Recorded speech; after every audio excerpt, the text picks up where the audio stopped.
قد جاءتكم موعظة من ربكم وشفاء لما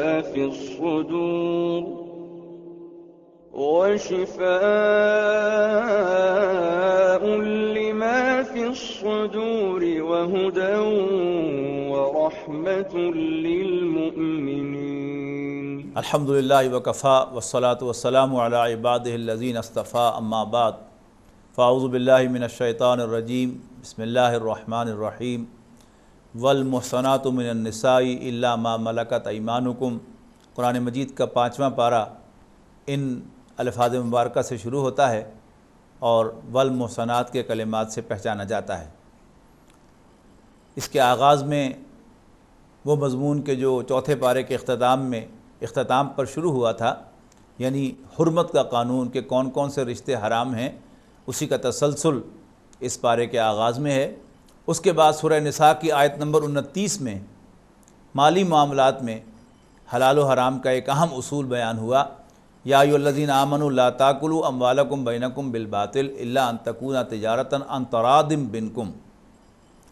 اے ایمان والو، آپس میں ایک دوسرے کا مال غلط طریقے سے نہ کھاؤ، باطل طریقے سے نہ کھاؤ، ناجائز طریقے سے نہ کھاؤ، مگر یہ کہ وہ کوئی تجارت ہو، باہمی لین دین، باہمی رضامندی کی بنیاد پر.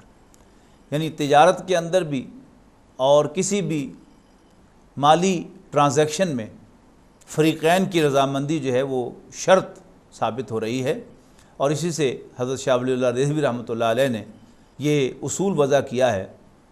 کہ اسلامی ریاست کے ذمے ہے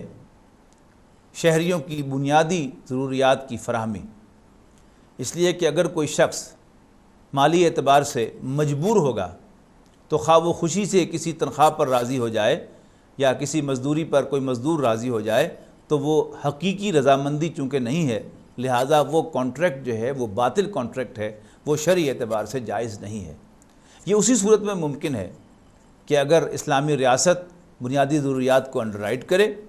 اور بنیادی ضروریات کے علاوہ جو بھی معاملہ کوئی شخص کرے وہ باہمی رضامندی کے ساتھ کرے گا تو اس میں ایکسپلائٹیشن اور استحصال کے امکانات کم سے کم ہو جائیں گے. آیت نمبر 32 میں ارشاد ہوا وَلَا تَتَمَنَّوْا مَا فَضَّلَ اللَّهُ بَعْضَكُمْ عَلَىٰ بَعْضٍ. مت حوث کرو اس کی جس میں اللہ تعالیٰ نے تم میں سے بعض کو بعض پر فضیلت دی ہے. مالی اعتبار سے فضیلت،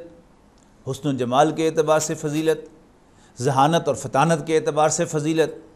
اسی طرح جنس کے اعتبار سے فضیلت. اللہ نے جسے چاہا خوبصورت بنا دیا، جسے چاہا بدصورت بنا دیا، جسے چاہا گورا پیدا کر دیا، جسے چاہا کالا پیدا کر دیا، جسے چاہا ذہین پیدا کر دیا، جسے چاہا کن ذہن پیدا کر دیا، جسے چاہا مالدار بنا دیا، جسے چاہا تنگ دست بنا دیا. اسی طرح اللہ نے جسے چاہا مرد بنا دیا اور جسے چاہا عورت بنا دیا. اسی کے آگے تسلسل میں ارشاد فرمایا الرجال قوامون علی النساء بما فضل اللہ بعضهم علی بعض وبما انفقوا من اموالہم. مرد عورتوں پر مینیجرز مقرر کیے گئے ہیں. قام یقوم قومن کے معنی کھڑے ہونا اور قوام کھڑا رکھنے والا، سسٹین کرنے والا، قائم رکھنے والا. مختلف تراجم کیے گئے ہیں، کسی نے حاکم ترجمہ کیا ہے، کسی نے ایڈمنسٹریٹر ترجمہ کیا ہے، کسی نے مینیجر ترجمہ کیا ہے، کسی نے ذمہ دار ترجمہ کیا ہے. مفہوم ایک ہے کہ گھر کے اس نظام کو چلانے کے لیے جب بھی کوئی ادارہ بنتا ہے اس کا کوئی نہ کوئی سربراہ ہوتا ہے. اگر تو گھر کو بورڈنگ ہاؤس قرار دیا جائے تو پھر اس میں بہت سے لوگ مل جل کر رہتے ہیں، بس اس سے زیادہ اس سے کوئی حیثیت نہیں ہے. لیکن ہمارے دین میں گھر بورڈنگ ہاؤس نہیں ہے، یہ ایک انسٹیٹیوشن ہے، یہ ایک ادارہ ہے جس کو ہیڈ کرتا ہے مرد، اور باقی اس کی بیویاں، اس کی اولاد وہ اس کے ماتحت ہیں. تو اللہ تعالیٰ نے یہ فضیلت مرد کو عطا کی ہے اور یہ اسی کیٹیگری کی شے ہے کہ جیسے اللہ تعالیٰ بعض کو بعض پر فضیلت دیتا ہے، اس پر کسی کو کویسچن کرنے کا اختیار نہیں ہے. اب جب ایک ایڈمنسٹریٹو اصول دنیا میں مانا ہوا ہے کہ مینیجر کی اطاعت کی جاتی ہے اور جو بھی سب آرڈینیٹ ہے اس کو اوبے کرتا ہے، لہٰذا آگے جا کر فرمایا فالصالحات، پس نیک عورتیں وہ ہیں قانتات جو اپنے شوہروں کی فرما بردار ہیں، حافظات للغیب یہ محاورہ ہے عفت و پاک بازی کے لیے کہ وہ ان کی عدم موجودگی میں ان کی امانت کی حفاظت کرتی ہیں۔ اس میں اگرچہ ضمنی طور پر اولاد بھی آئے گی، اپنے شوہروں کا مال بھی آئے گا، لیکن محاورے میں اس کی اصل حیثیت جو ہے اپنی عفت و پاک بازی کے جو ان کے پاس امانت ہے ان کے شوہروں کی، اس کی حفاظت کرنا ہے۔ اس کے بعد فرمایا کہ اگر تمہیں ان سے اندیشہ ہو سرکشی کا تو پھر انہیں سمجھاؤ اور پھر انہیں بستروں میں علیحدہ کر دو۔ یعنی یہ بالکل جیسے کوئی ایڈمنسٹریٹو سیٹ اپ کے اندر جب بھی کوئی اہلکار غلط کام کرتا ہے تو پہلے اس کا افسر اسے سمجھاتا ہے، پھر اس کی سروسز کو سسپینڈ کر کے اس کو چارج شیٹ کرتا ہے، پھر بھی باز نہ آئے، اس کے خلاف ثبوت ہو تو پھر اس کے خلاف انکوائری کر کے اس کے خلاف تادیبی کارروائی ہوتی ہے، اور پھر آخر میں پھر بھی ٹھیک نہ ہو تو اس کی سروسز کو ٹرمینیٹ کر دیا جاتا ہے۔ تو یہی 4 اصول جو ہیں وہ آئلی زندگی کے اندر ہیں۔ پہلے انہیں سمجھاؤ، پھر ان کے ساتھ جو میرائٹل ریلیشن ہے اس کو سسپینڈ کر دو، اور پھر تادیبی کارروائی کے طور پر انہیں مارو، اور اس میں جو پابندیاں لگائی گئی ہیں کہ ایسی مار نہ مارو کہ جس سے ان کے جسم پر نشان پڑ جائے، ایسی مار نہ مارو کہ جس سے ان کی ہڈی ٹوٹ جائے، ان کے منہ پر نہ مارو، اور پھر یہ کہ پورے ہاتھ کا تھپڑ بھی مارنے سے نبی اکرم صلی اللہ علیہ وسلم نے منع فرمایا ہے، بس صرف 3 انگلیوں کے ساتھ اشارتاً ایک تادیبی کارروائی ہے جس کا حکم دیا ہے، اور پھر بھی اگر نہ ہو تو پھر طلاق جو ہے اس کا راستہ کھلا رکھا گیا ہے۔ لیکن اس سے پہلے اگر ہر کوشش جو ممکنہ کوشش ہے وہ کر لی جائے تو زیادہ بہتر ہے۔ اور ہم غور کریں تو واقعی اس میں بڑی عافیت ہے، پورے گھر کی بھی عافیت اسی میں ہے، مرد کی عافیت بھی اسی میں ہے کہ اس کا گھر جو ہے وہ انٹیکٹ رہے، اور عورت کی عافیت بھی اسی میں ہے کہ وہ طلاق تک نوبت نہ آئے اور اس کا گھر اور اس کی اولاد وہ سب جو ہیں وہ اپنی جگہ انٹیکٹ رہیں، واللہ اعلم۔ اس کے بعد قرآن مجید کے بہت سے مقامات پر والدین کے حقوق کا تذکرہ اللہ تعالیٰ کے حق بندگی کے فوراً بعد آیا ہے، اور ایک مقام آیت نمبر 36 ہے، وَاعْبُدُوا اللَّهَ وَلَا تُشْرِكُوا بِهِ شَيْئًا وَبِالْوَالِدَيْنِ إِحْسَانًا۔ اس کے بعد ایک بڑی اہم آیت آئی ہے، آیت نمبر 41، آیت نمبر 41 سورہ نساء کی۔ حضرت عبداللہ ابن مسعود رضی اللہ تعالیٰ عنہ سے ایک روایت مروی ہے اس آیت کے سلسلے میں کہ ایک مرتبہ رسول اللہ صلی اللہ علیہ وسلم نے ان سے فرمائش کی کہ عبداللہ مجھے قرآن سناؤ۔ انہوں نے عرض کی اللہ کے رسول قرآن تو آپ پر نازل ہوا ہے تو میں کیا آپ کو قرآن سناؤں؟ نبی اکرم صلی اللہ علیہ وسلم نے ارشاد فرمایا عبداللہ مجھے سن کر بھی لطف آتا ہے۔ تو فرماتے ہیں کہ میں حضور صلی اللہ علیہ وسلم کے سامنے مؤدب ہو کر بیٹھ گیا اور میں نے سورہ نساء کی تلاوت شروع کر دی، یہاں تک کہ جب میں اس آیت پر پہنچا فَكَيْفَ إِذَا جِئْنَا مِن كُلِّ أُمَّةٍ بِشَهِيدٍ وَجِئْنَا بِكَ عَلَى هَؤُلَاءِ شَهِيدًا۔ تو نبی اکرم صلی اللہ علیہ وسلم نے ارشاد فرمایا حسبک، رک جاؤ، ٹھہر جاؤ۔ میں نے نظریں اٹھا کر دیکھا تو نبی اکرم صلی اللہ علیہ وسلم کے آنکھوں سے تو نبی اکرم صلی اللہ علیہ وسلم کی آنکھوں سے آنسو رواں تھے۔ کیوں؟ اس لیے کہ یہ نبی اکرم صلی اللہ علیہ وسلم کی ذمہ داری ہے۔ ہم پڑھ کے آئے ہیں دوسرے پارے کے آغاز میں کہ یہ نبیوں کی ذمہ داری ہے کہ وہ اپنی قوموں کے خلاف قیامت کے دن اللہ کی عدالت میں گواہی دیں گے کہ اللہ ہم نے تیرا پیغام پہنچا دیا تھا۔ اب اس گواہی کی بنیاد پر ان کی امتیں، ان کی قومیں اگر وہ نافرمان ٹھہری تو وہ عذاب سے دوچار ہوں گی۔ یہ ایسے ہی ذمہ داری نبی اکرم صلی اللہ علیہ وسلم پر ہے کہ آپ اپنے ہی عزیز و اقارب پر، اپنے ہی قبیلے کے لوگوں پر، قریش کے خلاف گواہی دیں گے قیامت کے دن کہ اللہ میں نے تیرا پیغام پہنچا دیا تھا، اور اس کے نتیجے میں نبی اکرم صلی اللہ علیہ وسلم کے اپنے عذاب سے دوچار ہو جائیں گے۔ تو اس پر نبی اکرم صلی اللہ علیہ وسلم سے بڑھ کر اور کس کو دکھ ہونا تھا؟ لہٰذا ایک طرف ذمہ داری ہے جو ادا کرنی ہی ہے، دوسری طرف دکھ ہے جس کی بنا پر نبی اکرم صلی اللہ علیہ وسلم کی آنکھوں سے آنسو رواں تھے۔ پھر اگلی آیت میں ارشاد ہوا کہ اے ایمان والو نماز کے قریب نہ جاؤ جب تم نشے کی حالت میں ہو۔ یہ دوسرا حکم تھا شراب کے بارے میں۔ پہلا سورہ بقرہ میں آیا کہ پوچھا جا رہا ہے آپ سے کہ شراب اور جوا کیسا ہے، تو آپ کہیں کہ ان میں فائدے بھی ہیں نقصان بھی ہیں، لیکن نقصان زیادہ اور فائدہ کم ہے۔ یہاں فرمایا گیا کہ نشے کی حالت میں نماز کے قریب نہ جاؤ یہاں تک کہ تمہیں اپنی گفتگو کا خود پتہ چلے کہ تم کیا کہہ رہے ہو۔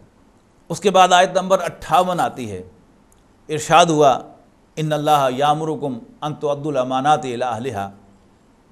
بے شک اللہ تعالیٰ تمہیں حکم دیتا ہے کہ تم امانتیں ان کے اہل کے حوالے کر دو۔ اور امانت جو ہے یہ بڑی وسیع اصطلاح ہے، ایک آدمی ملازم ہے تو اب اس کا جو وقت ہے ملازمت کا وہ اس کے امپلائر کی امانت ہے اس کے پاس، دیانتداری کے ساتھ وہ وقت اس کو لوٹانا یہ اس کی امانت داری ہے۔ ووٹ ایک امانت ہے۔ اسی طرح ٹرسٹ کسی قسم کا ہو، جیسے نبی اکرم صلی اللہ علیہ وسلم نے ارشاد فرمایا المستشار مؤتمن، کہ جس سے مشورہ طلب کیا جائے وہ بھی ایسے ہی ہے جیسے اس کے پاس امانت رکھوائی جائے۔ اور سارے جتنے بھی کنسلٹنٹ شمار ہوتے ہیں، ڈاکٹرز ہوں، ڈینٹسٹ ہوں، وکلاء ہوں، کہ جن سے لوگ مشورہ کرتے ہیں، تو دیانتداری کے ساتھ مشورہ دینا، یعنی اپنی انٹرسٹ کو ایک طرف رکھ کر اپنے آپ کو اس شخص کی جگہ پر رکھ کر مشورہ دینا، یہ بھی امانت داری کا تقاضا ہے۔ تو بے شک اللہ تعالیٰ تمہیں حکم دیتا ہے کہ تم امانتیں ان کے اہل کے حوالے کر دو، اور جب بھی فیصلہ کرو لوگوں کے درمیان تو عدل کے ساتھ فیصلہ فرماؤ۔ اس کے بعد سورہ نساء میں نبی صلی اللہ علیہ وسلم کی اطاعت، اللہ کے رسول کی فرمان برداری پر سب سے زیادہ زور دیا گیا ہے، اور یہ مضمون جو آیا ہے یہ نفاق کے، منافقت کے کانٹیکسٹ میں آیا ہے۔ منافقین پر یہ چیز بڑی بھاری تھی۔ بالکل سورہ بقرہ کے آغاز میں جو فرمایا گیا کہ کچھ لوگ ایسے ہیں جو کہتے ہیں ہم اللہ کو مانتے ہیں اور آخرت کو مانتے ہیں، وَمَا هُم بِمُؤْمِنِينَ، اور وہ مومن نہیں ہیں، اس لیے کہ مومن انسان کہلاتا ہے جب وہ رسول اللہ صلی اللہ علیہ وسلم کو اللہ کا رسول مانتا ہے۔ تو وہ اللہ کو مانتے ہیں، آخرت کو مانتے ہیں، لیکن مومن نہیں ہیں۔ اب منافقین مارے باندھے کا ایمان بھی لا چکے تھے، پورا قبیلہ ایمان لا چکا ہے، ایمان لے آئے ہیں، یا باتیں اچھی لگیں ایمان لے آئے، لیکن اس کے کانسیکوینسز کا اندازہ نہیں تھا کہ اب ہمیں ان کی ہر بات ماننی پڑے گی، ہمیں جان اور مال کی قربانی دینی پڑے گی۔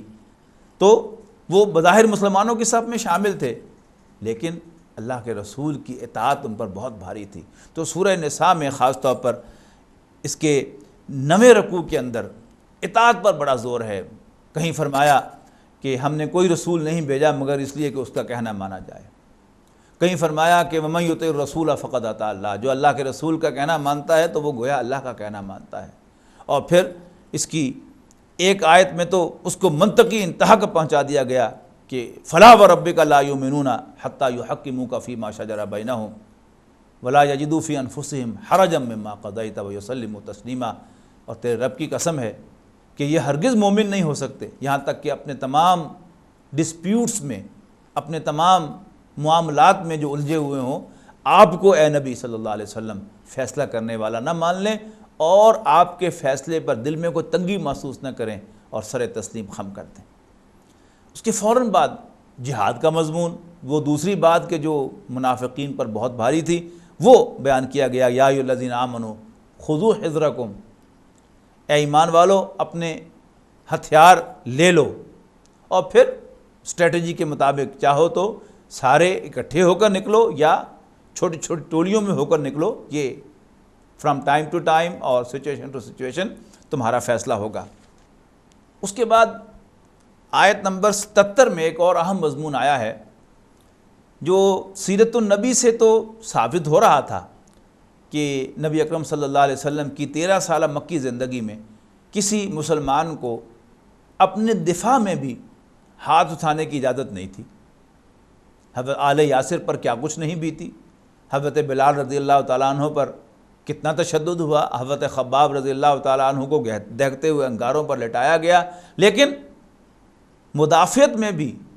اپنا ہاتھ اٹھانے کی اجازت نہیں تھی۔ لیکن قرآن مجید میں بظاہر کوئی حکم جو ہے وہ ہمیں نظر نہیں آتا کہ جس میں یہ کہا گیا ہو، لیکن اس آیت سے معلوم ہوتا ہے کہ یہ حضور صلی اللہ علیہ وسلم کی اپنی کوئی پلاننگ یا اسٹریٹجی نہیں تھی، بلکہ اللہ تعالیٰ کی طرف سے آپ کو یہ حکم دیا گیا تھا، اگرچہ قرآن مجید میں نہیں، وحی خفی کے ذریعے سے۔ الم تر الی الذین قیل لهم کفوا ایدیکم، کیا تم نے ان لوگوں کی طرف نہیں دیکھا کہ جن سے کہہ دیا گیا تھا کہ تم اپنے ہاتھ باندھے رکھو، واقیموا الصلاۃ وآتوا الزکاۃ، اور نماز قائم کرو اور زکوٰۃ ادا کرو۔ آیت نمبر 86 میں سلام کا جواب دینے کا حکم دیا گیا ہے کہ وَإِذَا حُيِّيتُم بِتَحِيَّةٍ، جب بھی تمہیں گریٹ کیا جائے تو تم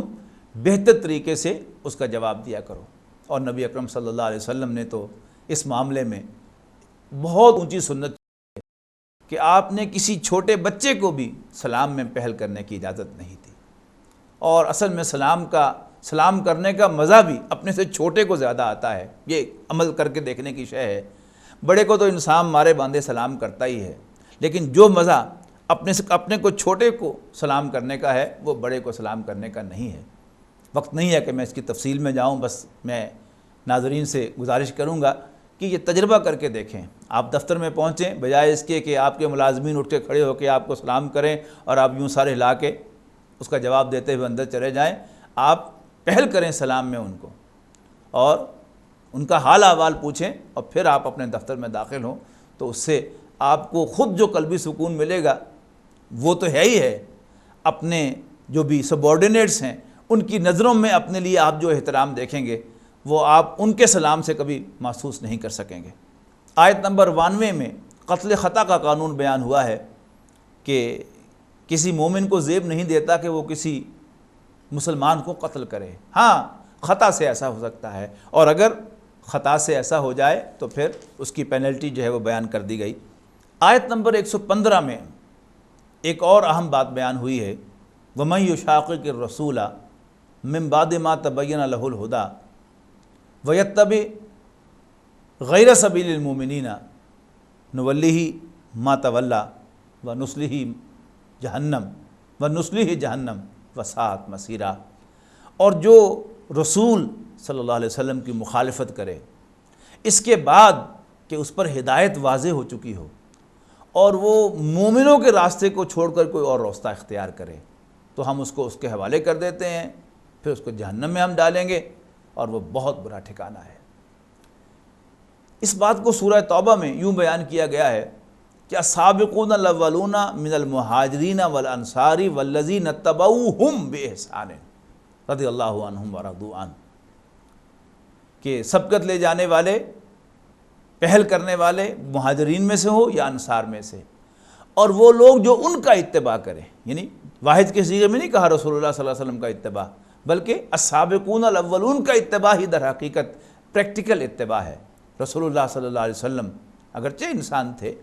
لیکن اللہ کے رسول ہونے کی حیثیت سے پھر آپ کو اللہ تعالیٰ نے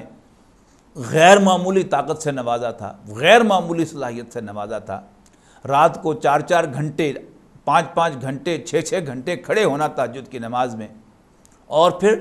دن کے وقت بھی وہ کون سی مشغولیت تھی جو آپ کے پاس نہیں تھی؟ آپ مسجد نبوی کے امام بھی تھے، آپ مسجد نبوی کے خطیب بھی تھے، آپ قرآن مجید کے مدرس بھی تھے، آپ 10 بیویوں کے شوہر بھی تھے،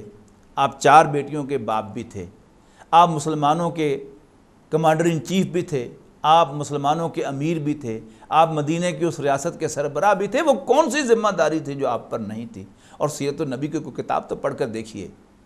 کہ آپ کی مشغولیت کا عالم کیا تھا۔ یعنی آن ایوریج ہر مہینے مدنی زندگی کے اندر آپ کو کوئی نہ کوئی مہم ملے گی۔ یہ میں بڑی رعایت کر کے کہہ رہا ہوں کہ 100 کے قریب مہمات ہیں کہ جو نبی اکرم صلی اللہ علیہ وسلم کو ان 10 سالوں کے اندر پیش آئی ہیں کہ جو آپ نے مدینہ منورہ کے اندر صرف فرمائے ہیں۔ تو اس طرح کی مصروفیت اور پھر رات کو کھڑے ہونا، ظاہر بات ہے کہ ایک عام انسان کے لیے یہ ممکن نہیں ہے۔ لہٰذا جو عملی اتباع ہے وہ السابقون الاولون کا اتباع ہے، اور یہاں یہ فرمایا گیا کہ جو شخص رسول کی مخالفت کرے اس کے بعد کو اس پر ہدایت واضح ہو چکی ہو، اور وہ مومنوں کا راستہ چھوڑ کر، یعنی وہ راستہ کہ جو مومنوں نے بحیثیت مجموعی اختیار کیا ہے، وہ اس سے ہٹ کر کوئی وکری راہ نکالتا ہے، کوئی نئی راہ نکالتا ہے، تو یہ بھی اس کی گمراہی کی ایک علامت ہے۔ اللہ تعالی ہمیں اس سے محفوظ رکھے۔ آیت نمبر 135 میں ارشاد فرمایا، یا ایھا الذین آمنوا کونوا قوامین بالقسط شہداء للہ، اے ایمان والو کھڑے ہو جاؤ، کھڑے رہو اللہ کے لیے سچی گواہی دیتے ہوئے، اے ایمان والو انصاف پر قائم رہو، اللہ کے لیے سچی گواہی دیتے ہوئے، یعنی عدل و انصاف کا قیام اور سچی گواہی دینا یہ اہل ایمان کی ذمہ داری ہے۔ اور پھر سچی گواہی کے ساتھ بڑی زبردست بات یہاں پر کہی گئی کہ وَلَوْ عَلَىٰ أَنفُسِكُمْ، گواہی سچی ہی دو، خواہ وہ تمہارے اپنے خلاف جائے، اَوِ الْوَالِدَيْنِ وَالْأَقْرَبِينَ، یا تمہارے والدین کے خلاف جائے یا قریبی اعزاء کے خلاف جائے۔ یہ آسان کام نہیں ہے، اپنے والدین کے خلاف گواہی دینا، اپنے عزیز و اقارب کے خلاف گواہی دینا، لیکن جس کے دل میں اللہ کا خوف ہوگا، جو گواہی اللہ کے لیے دے گا وہ سچی گواہی دے گا، نو میٹر کہ وہ کس کے خلاف جاتی ہے۔ اور آگے جا کر وضاحت کی کہ بعض اوقات انسان دیانتداری کے ساتھ سمجھتا ہے کہ میں کسی غریب آدمی کو کوئی فیور کر دوں، کسی حاجت مندی کو حاجت روائی کر دوں اور اس کی آؤٹ آف دی وے کو مدد کر دوں، میرٹ کے خلاف اس کو کچھ دے دوں، یا گواہی میں کچھ جمع تفریق کر دوں کہ کسی غریب آدمی کو کوئی فائدہ ہو جائے۔ نہیں، کسی غریب آدمی کا فائدہ کرنا وہ میرا ہیڈک نہیں ہے۔ میرا اصل فرض کیا ہے کہ میں اپنی حدود میں کسی غریب کی جتنی مدد کر سکتا ہوں کروں، کسی یتیم کی جتنی طرفداری کر سکتا ہوں کروں، لیکن جہاں میری حد ختم ہو جاتی ہے اس سے آگے بڑھ کر میری ذمہ داری نہیں ہے کہ میں کسی غریب کی مدد کروں یا کسی یتیم کی سرپرستی کروں یا کسی حاجت مند کی حاجت روائی کروں۔ نہیں، بڑے زبردست الفاظ یہاں پر آئے ہیں، ان یکن غنیًا او فقیرًا فاللہ اولیٰ بہما، کہ وہ فریق کہ جس کے بارے میں آپ گواہی دے رہے ہیں وہ غنی ہو یا فقیر ہو، اللہ سب کا ولی ہے۔ اللہ جو مالدار لوگ ہیں ان کا بھی پشت پناہ ہے، حمایتی ہے، ولی ہے، گارڈین ہے، اور اللہ تعالیٰ غرباء و مساکین اور فقراء کا بھی گارڈین ہے۔ تم اپنی حدود سے بڑھ کر ان کے طرفدار بننے اور ان کے گارڈینز بننے کی کوشش نہ کرو۔ اور آگے جا کے فرمایا فلا تتبعوا الہوا، اور خواہشات کی پیروی نہ کرو، ان تعدلوا، کہ تم خواہشات کے تحت عدل کرنا چھوڑ دو، وَإِن تَلْوُوا أَوْ تُعْرِضُوا، اور اگر تم پیشدار گواہی دو گے یا گواہی دینے سے اعتراض کرو گے، فإن اللہ کان بما تعملون خبیرا، تو اللہ تعالیٰ تمہاری تمام حرکتوں سے باخبر ہے۔ آیت نمبر 140 میں ایک بہت اہم رہنمائی نازل فرمائی گئی ہے کہ اللہ تعالیٰ نے قرآن مجید میں یہ حکم تمہارے لیے نازل فرما دیا ہے کہ جب بھی تم دیکھو کہ کسی محفل میں اللہ کی آیات کا مذاق اڑایا جا رہا ہے یا اللہ کا انکار کیا جا رہا ہے تو اس محفل میں مت بیٹھو، وہاں سے چلے جاؤ یہاں تک کہ وہ لوگ کسی اور موضوع پر گفتگو کرنے لگیں۔ یہ بڑی اہم بات ہے کہ جہاں بھی اللہ کی آیات کا مذاق اڑایا جا رہا ہو، اللہ کا انکار کیا جا رہا ہو، تو وہاں دوستی نبھانے کے لیے یا اس پھپتی سے بچنے کے لیے کہ فلانا جو ہے بڑا تنگ نظر آدمی ہے، انسان جو ہے وہاں بیٹھا رہے اور وہاں اپنے ایمان کا دھیلا کرے اور اپنے لیے جہنم کما لے، یہ کوئی نیکی نہیں ہے، یہ کوئی وسعت قلبی نہیں ہے، یہ کوئی وسیع نظری نہیں ہے، یہ کوئی اچھا جیسچر نہیں ہے، یہ کوئی سافٹنس کا ثبوت نہیں ہے، اعتدال پسندی کا ثبوت نہیں ہے۔ انسان انہی چکروں میں کہ مبادہ اس پر مولوی کی پھپتی چست کر دی جائے، اس کو قدامت پسند کہہ دیا جائے، اس کو تنگ نظر کہہ دیا جائے، انسان ایسی محفلوں میں بیٹھتا ہے۔ اور پھر جب انسان ایسی محفلوں میں بیٹھتا ہے، اگر 4 لطیفے دیندار لوگوں کے خلاف جو ہیں وہ اور سنائیں گے تو اپنے آپ کو ثابت کرنے کے لیے کوئی لطیفہ جو ہے پھر میں بھی جڑ دوں گا وہاں پر، اور پھر میں پورا اس محفل کا حصہ بن جاؤں گا، اور میں بھی اللہ کے دین کا مذاق اڑانے والوں میں نہ صرف شامل ہو جاؤں گا بلکہ میں خود اللہ کے دین کا مذاق اڑاؤں گا۔ اور عام طور پر ایسا مذاق جو ہے وہ اس میں کوئی مولوی کا لفظ جو ہے وہ استعمال کر کے آپ غور کریں گے تو پھپتی تو اصل میں دین پر چست کی جا رہی ہوتی ہے، لیکن لفظ جو ہے وہ مولوی کا استعمال کیا جا رہا ہوتا ہے یا کوئی اور علامت جو ہے وہ استعمال کی جا رہی ہوتی ہے۔ لیکن حقیقت کے اعتبار سے آپ اس آیت کو پڑھ کے دیکھیں، آیت نمبر 140 کو، اور اس طرز عمل کو دیکھیں تو معلوم ہوگا کہ واقعتاً ہم سے یہ غلطی سرزد ہوتی رہتی ہے اور ہم سے یہ کوتاہی ہوتی رہتی ہے۔ اللہ تعالیٰ سے دعا ہے کہ اللہ تعالیٰ ہمیں دین کی صحیح سمجھ بھی عطا فرمائے اور اس پر عمل کرنے کی توفیق بھی۔ بارک اللہ لی ولکم فی القرآن العظیم ونفعنی وإیاکم بالآیات والذکر الحکیم۔ یا ایہا الناس قد جاءتکم موعظة من ربکم وشفاء لما فی